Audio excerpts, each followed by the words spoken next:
Hello guys, meron tayong TBS King 200cc. Ayaw mag-start. Wala lahat. Check natin to kung anong sira nito. Check natin sa dashboard kasi meron kasi itong sensor na malalaman natin kung ano yung sira. Yan.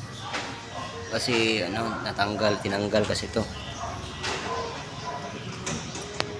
Bilangin natin ang check engine niya. Bilangin natin. Ayan na, nandito na tayo sa dashboard.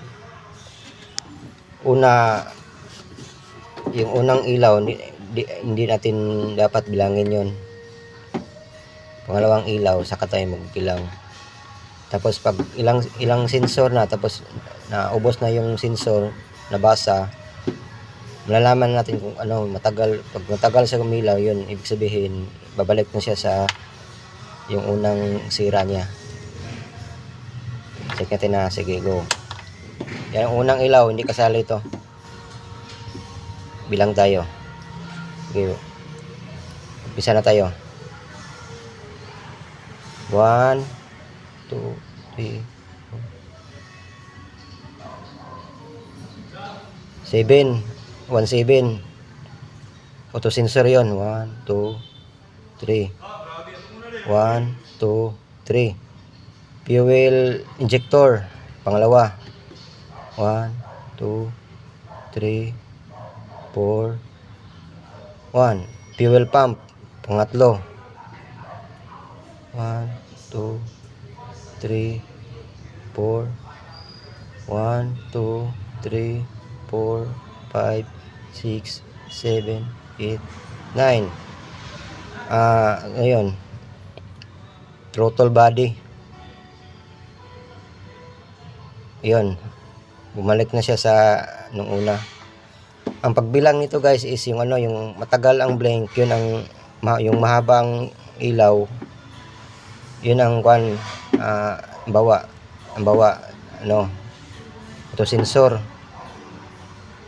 1. Tapos pag umilaw siya na mabilis, umpisa ka ulit sa bilang nun. Yung una is 1 1 1 7 1 saka 1 7. Yun, auto sensor yun. Yung pangalawa is 3 3 is yun, fuel injector. Yung pangatlo is yun, yung pangatlong bilang natin is 4 1 yun, fuel pump. Yung yung pang-apat na bilang natin is 4 9. Yun, throttle body or yung yung throttle body sensor niya. Sige guys, ulitin natin ha. Ulitin natin yun. Kung yun ba yun ang bilang natin sa pagbilang nun is pag mahabang bilang, mahaba ang ilaw, pag umaba siya at matagal siya mahaba siya, yun ang una. Tapos yung mabilis, yung pangalawang bilang yun. Sandali lang kasi yun pag bilang natin. Check natin ulit kung yun ba yun, tama ba yun. Ito hindi kasama yan ha. Unang switch hindi kasama to. Isa na tayo. 1 1 2 3 4 5 6 7. Auto sensor, pangalawa. 1 2 3 1 2 3. Fuel injector, pangalawa. 1 2 3 4 1. Fuel pump, pangatlo. 1 2 3 4 1 2 3 4 5 6 7 8 9. Okay, apat na sensor ang Pag matagal siya na bumalik, ibig sabihin yun lang yun. Pag matagal bumalik dito na matagal siya umila ulit, ibig sabihin yun ang bibilangin natin. Bumalik naman siya. So, check natin ng yung saan ang sira nito. Yung unang blink is 1.7. Di ba doon una 1.7 ang bilang natin. Ito yun, auto sensor. Itong auto sensor pwede na di-delete. Bihira lang kasi nasisira to. Ano lang to, pag sobra sa init, nag-overheat, yun, nag-check engine siya. Pero na-delete, kaya tong i-delete. Yung pangalawang diagnose natin is yung fuel injector. Ito tama, nilagyan ng washer. Dapat wala to. Ito yun, umakyat siya. Sa tingin ko hindi nasa kanya to. Pinalitan ng injector. Ito yung pangalawang diagnose natin. Fuel injector. Siguro binaklas to. Kinalas. Dapat improvise to modified Dapat ibalik natin sa sa original natin, original na posisyon. 33 ang bilang nito. Diba, nagbilang tayo doon 1, 2, 3, tapos balik 1, 2, 3, yung mabilis. Tatlong mahaba at saka tatlong mabilis na ilaw. Yung pangalawang detect natin is fuel pump. Ito yung fuel pump. Minsan yung fuel pump parado or yung motor hindi na umiikot. Kaya yun ang dahilan nito. Pwedeng i-repair, pwedeng palitan. Ang injector is palit talaga tong injector. Kasi wala na to, pinalit hindi sa kanya. Itong fuel pump pwede na ma-repair, pwede natin palitan. Yung pang-apat, panghuli, yung throttle body 49. Dalawa kasi ito yun pero ito lang, pagkapareho lang ng signal.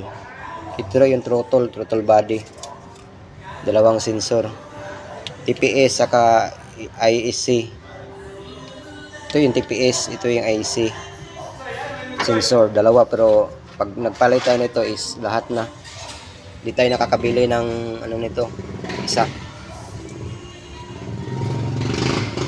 Siguro ito binaklas na baka yung sakit na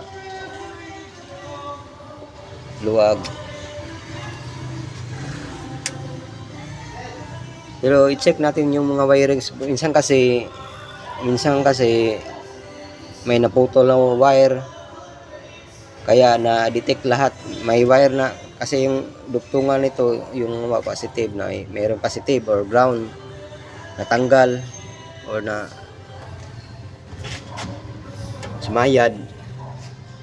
O lahat damay. I-try natin i-delete. Try natin i-delete. I-delete natin yung engine na yun. Try natin i-delete kung ano ang matitira. Ang pag-delete nito guys is dito lang.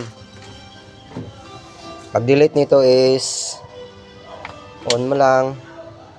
Tapos full throttle muna. Tapos sabay on. Tapos bitaw ang throttle. Yun ang delete. Check natin kung i-delete. Try natin i-delete kung kayang i-delete. Hawak tayo sa throttle. Sige on tayo. Pag delete, siya, tingnan natin kaya bang i-delete. 1, 2, 3, 4, 5, 6. Wala. Ayaw mag-delete.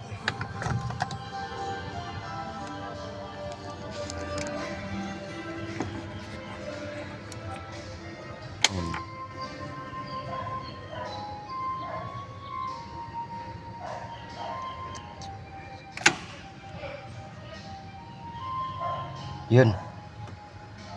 May na-delete nun, pero ano, bumalik ulit.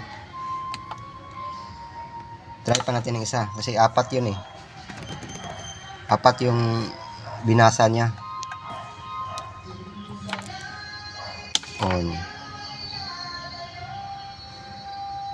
Pag mabilis na umilaw siya, 1, 2, 3, 4, 5, 6. Ibig sabihin na-delete yun. Ayan na, mayroon naman. Di kayang i-delete. Sana lang. On.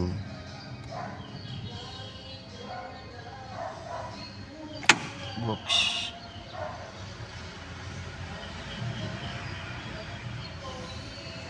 Yun, yung kita yung mabilis na umilaw kanina. Delete yun pero wala, umiilaw pa rin siya. Di kayang i-delete pero di kayang i-delete. Check natin yung ano, yung may na-delete ba sa 4 na binasa niya kanina. Check natin.